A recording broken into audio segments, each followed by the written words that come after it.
आने के लिए। Thank you so much. क्योंकि जब से मैंने सीरीज शुरू करी है तब से हमारे कमेंट सेक्शन में कोई भी एक भी ऐसा वीडियो नहीं है जहां पर आपका नाम ना लिखा हो। कई बार मुझे ऐसा लगता है देख करके कमेंट सेक्शन को कि ये मैं अपने चैनल पे आया हूँ या आपके चैनल पे हूँ। मैं सोशल मीडिया पे बहुत कम एक्टिव रहता हूँ तो मुझे आइडिया नहीं था इस बात का, पर मैं थैंकफुल हूँ कि आपने बुलाया, इस लायक समझा कि मैं यहाँ पर आऊँ।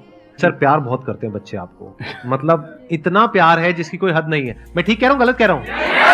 यस और नो? सो अब आप लोग जो चाहे जैसे चाहे इनसे क्वेश्चंस पूछ सकते हैं। सर लाइफ में जब भी कोई सिचुएशन आती है कि जिसमें दो रास्ते, एक प्रैक्टिकल और एक इमोशनल, तो बैलेंस आउट कैसे करना है? इमोशनल और प्रैक्टिकल में हमेशा विरोध नहीं होता है, कभी कभी साथ भी चल सकता है। और सिर्फ इमोशनल कुछ नहीं होता, सिर्फ प्रैक्टिकल कुछ नहीं होता, प्रोपोर्शन का डिफरेंस होता है। जब इमोशंस आपके दिमाग पर बहुत हावी हों तो फैसला करने से बचना चाहिए, स्पेशली बड़ा फैसला। छोटा तो ठीक है कि आपके दोस्त ने कहा कि दोस्त नहीं एक फिल्म देखेगा मेरे साथ, आप इमोशनल हो जाके देख ली फिल्म, क्या हो गया, कोई नुकसान नहीं होगा। पर कोई ये कहे कि तो मुझसे प्यार नहीं करते, शादी नहीं कर सकते मुझसे और हमने शादी कर ली, ये ठीक नहीं है। सिर्फ इमोशंस में आके बहुत बड़ा फैसला मत कीजिएगा, चाहे वो करियर का हो, चाहे पार्टनर का हो, चाहे कोई भी फैसला हो। प्रैक्टिकल इतना नहीं हो जाना है कि आप मशीन, रोबोट या पत्थर बन जाएं। क्योंकि आप कितने भी सक्सेसफुल हो, यदि आप इमोशनली सक्सेसफुल नहीं है, इमोशनली स्टेबल नहीं है, इमोशनली वेलबींग के स्टेट में नहीं है, तो आपकी सक्सेस किसी काम की नहीं है, एकदम मीनिंगलेस है। So the success in totality needs emotional happiness, emotional stability as well. इसलिए इमोशंस को खारिज करके जिएंगे तो शायद कुछ अचीवमेंट्स बड़ी हो जाएं, पर वो किसी काम की नहीं है। केवल इमोशंस पे चलेंगे तो हो सकता है कि अचीवमेंट जिंदगी में ज्यादा हो ना पाए। तो बैलेंस की बात है। और सबसे अच्छा तरीका है जब बहुत इमोशंस हो, इंटेंसिटी बहुत ज्यादा हो, सिर्फ एक तरीका मैं जो अपनाता हूं, उस क्षण में फैसला नहीं करना है। कुछ भी हो, कोई कितना भी प्रेशराइज करे, सिर्फ इतना बोलिए कि मैं 24 घंटे बाद बताऊंगा आपको, थोड़ा सोचूंगा इस बारे में। और यदि आपने उस मोमेंट से खुद को बाहर निकाल लिया तो फिर आप डिटैच होकर देख पाएंगे और थोड़ा सा प्रैक्टिकल एलिमेंट भी रहे, इमोशनल एलिमेंट भी रहे, वो फैसले सबसे अच्छे रहेंगे लाइफ के लिए। मैं आपको एग्जांपल से बात समझाता हूँ। ऐसे लोग जो तैयारी कर रहे थे, अफेयर में थे, एक का सिलेक्शन हो गया, अब उसके सामने क्राइसिस ये है, स्पेशली किसी लड़की का हो गया, लड़के का नहीं हुआ। अब हमारी सोसाइटी में ना लड़की ऊंचे पद पे हो, लड़का ना सफल हुआ हो तो बड़ा मुश्किल है सोसाइटी में, उनको शायद दिक्कत नहीं है। अब वो लड़की प्रैक्टिकल नहीं है कि मैं तुमसे शादी करूं ये कह के अगर हट जाती है और शादी करती है किसी ऐसे व्यक्ति से जो बहुत सफल है।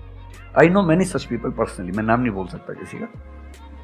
मैंने जनरली पाया है कि वो लोग लाइफ में बहुत फ्रस्ट्रेशन में रहे बाद में, क्योंकि सफलता के नाम पर, प्रैक्टिकल होने के नाम पे ऐसे व्यक्ति को चुना जिसके साथ वो रह नहीं सकते ठीक से। और मैं ऐसे कई लोगों को जानता हूँ जो IAS बने, IPS बने, जिनको करोड़ों रुपए के दहेज के ऑफर्स आए, साफ ठुकरा के कहा कि मैं जिंदगी एक ही व्यक्ति के साथ गुजार सकता हूँ जो मेरे साथ है, और हैं बहुत खुश हैं। अब कोई कह सकता है उनके परिवार में कि इसने प्रैक्टिकल फैसला नहीं किया, इमोशनल फैसला किया, पर अल्टीमेटली किसी चीज की वैल्यू क्या है? आपकी लाइफ बेहतर हो। यूट्यूब पे जिसके 1 लाख भी सब्सक्राइबर्स होते हैं वो मोनेटाइज करता है, 1 लाख क्या जब मिनिमम हो सकता है, खूब पैसा कमाते हैं, ब्रांड प्रमोशन करते हैं, साबुन तेल बेचते हैं बीच बीच में। आपका चैनल तो शायद देश में सबसे बड़ा चैनल है, आप चाहें तो कितना नहीं कमा लेंगे। मुझे कुछ दिन पहले एक एजेंसी के लोग मिले जिन्होंने बताया कि इनकी जैसी ख्याति है उस लेवल पर महीने में कोई 5-10 करोड़ भी कमाना चाहे तो कमा सकता है आराम से इस यूट्यूब चैनल से। तो मैंने पूछा कि वो कौन सी चीज़ है जो आपको इतना मजबूत बनाती है कि आप नहीं इस रास्ते पर जाते। मैं वो जानने में इंटरेस्टेड हूँ। तो 10 मिनट की बात के बाद मैं समझ में आ गया, क्योंकि अल्टीमेटली अगर मैं अपनी वैल्यू के खिलाफ चला गया तो खुश कैसे हो जाऊंगा? पैसा मुझे कैसे खुशी देगा जब मैं ही नहीं रहा, तो खुशी किस बात की?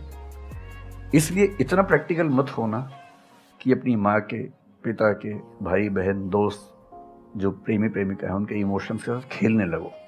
इतना प्रैक्टिकल कभी मत होना, इतना इमोशनल मत होना कोई आपको बेवकूफ़ बना सके, बात बात पर बेवकूफ़ बनाता रहे। और बैलेंस जिंदगी जो है ना वो मध्य मार्ग में है, जिंदगी एक्सट्रीम पे नहीं है, मध्य में है। तो प्रैक्टिकल और इमोशन का बैलेंस रखिए, लाइफ बढ़िया होगी।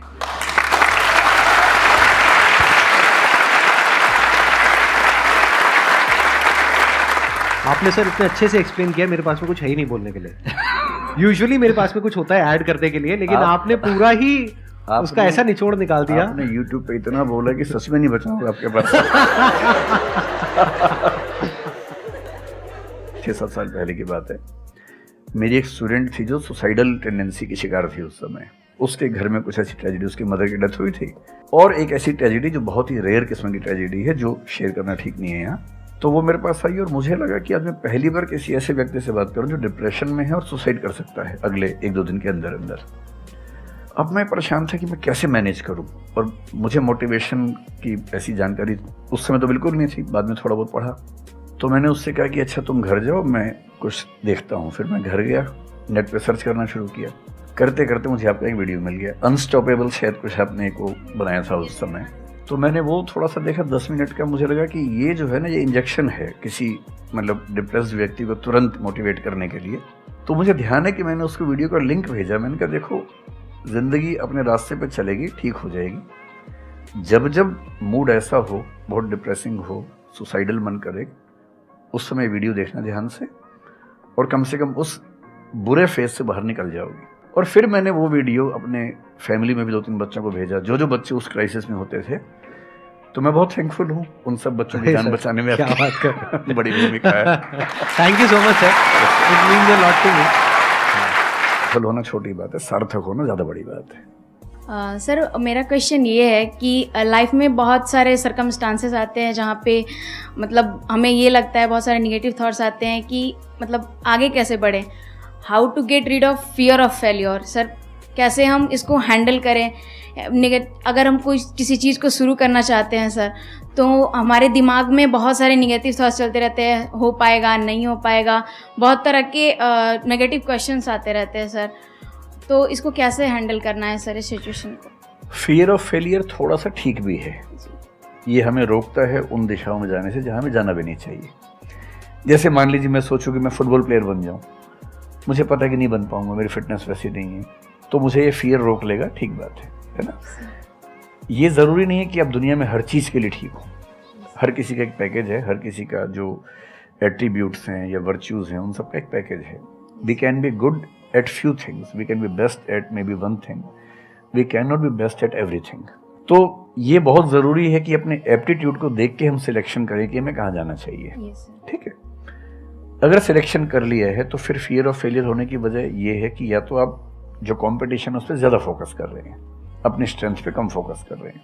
मेरे ख्याल से स्ट्रेंथ पे फोकस करना, कुछ अच्छे लोगों की कंपनी में रहना जो थोड़ा सा मोटिवेट करते हों, अच्छे दोस्त हों, लगातार मनहूस टाइप की बात ना करते हों, ऐसे लोगों के साथ रहना, कुछ रिक्रिएशनल एक्टिविटीज़, उससे बाहर निकल के थोड़ा खेलना कूदना, मतलब फिजिकली फिट रहना, वो सब रहेगा तो हार्मोन्स जो हमारे दिमाग में आते हैं उससे, फिजिकल एक्टिविटी से, जो एंडोर्फिन्स वगैरह हैं, हैप्पी हार्मोन्स है, डोपामाइन वगैरह है, वो रिलीज होते रहें तो हम वैसे भी बहुत फियर से बचे रहते हैं। और अंत में मेरा तरीका ये है कि अगर मैं कुछ नहीं करूँगा तो फेल होना तय है, करूँगा तो चांस है कि फेल होऊंगा या पास हो जाऊँगा, तो नहीं करने में तो तय है कि फेल हो गया, तो क्यों ना एक बार चांस ले लेते हैं।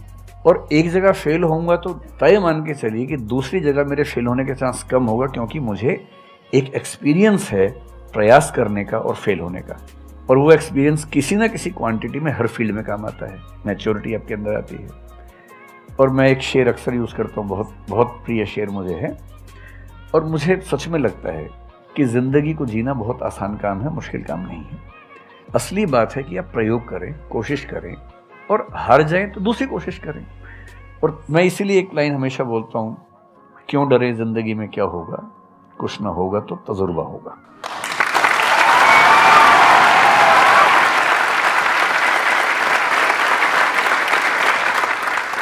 मुझे भी सर के जैसे मोटिवेशनल स्पीकर बनना है सर, पर मैं ये सोचती हूँ कि अगर मैं वीडियो बनाऊँगी, कंटेंट बनाऊँगी, तो संदीप सर को छोड़ के या फिर बहुत बड़े बड़े मोटिवेशनल स्पीकर्स हैं उनको छोड़ के मुझे देखेगा कौन। मतलब ये मेरे अंदर थॉट्स आते हैं कि अभी मेरा मतलब मैं 19 ईयर की हूँ, तो मैं जब वीडियो कंटेंट बनाऊँगी तो मुझे ऐसा मतलब मेरे अंदर ये थॉट है कि मैं कोई बड़ा आदमी नहीं हूँ या फिर कुछ बड़ा नहीं हूँ, तो मैं ये वीडियो कैसे डाल सकती हूँ, लोग क्या सोचेंगे कि मतलब तू ये तो खुद कुछ नहीं है और लोगों को मोटिवेट कर रहा है, ऐसा मेरे अंदर थॉट आता है। पहले या तो कुछ कर लीजिए जिंदगी में, उसके बाद मोटिवेट कर लीजिए, और नहीं तो मोटिवेशन एक पूरी साइंस है, साइकोलॉजी से जुड़ी साइंस है, उसको ठीक से पढ़ के रिसर्च करके उससे बात कीजिए। शुरू में तो जब इन्होंने भी शुरू किया होगा, कहाँ शुरू में लोग जानते होंगे, बड़ी लंबी स्ट्रगल होती है, किसी भी फील्ड में इतनी लंबी स्ट्रगल है। देखिए जो आदमी सफल है ना, आप ये जो हमारा वर्तमान है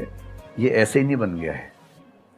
हर सफल आदमी का एक बहुत लंबा अतीत होता है जिस पर नज़र किसी की नहीं होती है। और बशीर बद्र ने एक बड़ी गहरी बात कही थी, ये फूल मुझे कोई विरासत में मिले हैं, तुमने मेरा कांटों भरा बिस्तर नहीं देखा।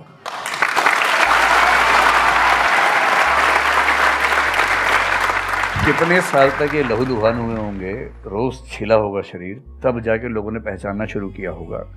लगातार काम करने से, जिसको कंसिस्टेंसी कहते हैं, परसिवरेंस कहते हैं, बात बनती है, आपकी भी बनेगी। मैं तो कई ऐसे लोगों को जानता हूँ जिन्होंने एकदम स्क्रैच से शुरू किया और उसके बाद वो टॉप पे पहुंचे।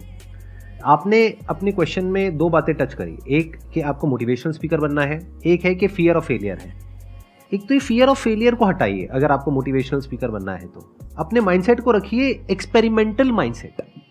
आप ये समझिए life is like an experiment. एक साइंटिस्ट का माइंड कैसा होता है, वो ये थोड़ी ना सोचता है कि मैंने ये एक्सपेरिमेंट किया, ये फेल हो गया तो क्या होगा। उसको पता है failure is the part of success. जब तक 20-30 बार, 50 बार, 100 बार कोई एक्सपेरिमेंट फेल नहीं हुआ, इसका मतलब वो कुछ नया ट्राई नहीं कर रहा, इसका मतलब वो तो रिपीट कर रहा है। जैसे स्कूल में बच्चे करते हैं लेबोरेटरी में, कि बुक में देखा बस उसको कॉपी किया, तो दोनों में फर्क हो गया ना। एक है कुछ नया डिस्कवर करना, कुछ नया क्रिएट करना, एक है जो क्रिएट हो चुका है उसको रिपीट करना। तो you are talking about becoming a motivational speaker. तो अगर आप मेरे जैसे बनेंगे तो कोई क्यों देखेगा आपको, आपको तो अपने जैसा बनना पड़ेगा ना। तो अब उसमें क्या करना पड़ेगा, अब आपको क्या पता कि आपके अंदर ऐसा क्या है जिसको लोग देखना चाहें। उसके लिए तो एक्सपेरिमेंट करना पड़ेगा, ट्राई करना पड़ेगा। एक तरह से आप वीडियो बना के डालोगे, कोई नहीं देखेगा, दूसरी तरह से बना के डालोगे, कोई नहीं देखेगा, फिर तीसरी तरह से, फिर चौथी तरह से। हो सकता है 6 महीने बाद, 1 साल बाद, 2 साल बाद जा करके कहीं थोड़ा सा कुछ ऐसा क्लिक हो जाए जो हो सकता है आपको लग रहा था कि शायद ये नहीं होगा, और वो क्लिक हो जाए। बट ये सब होता उसी के साथ में जो कुछ कर रहा होता है, जो कुछ ट्राई करता है। जैसे ट्राई करोगे तो हो सकता है हो जाए, नहीं करोगे तो पक्का है नहीं होगा, जैसा भी सर ने थोड़ी देर पहले कहा था।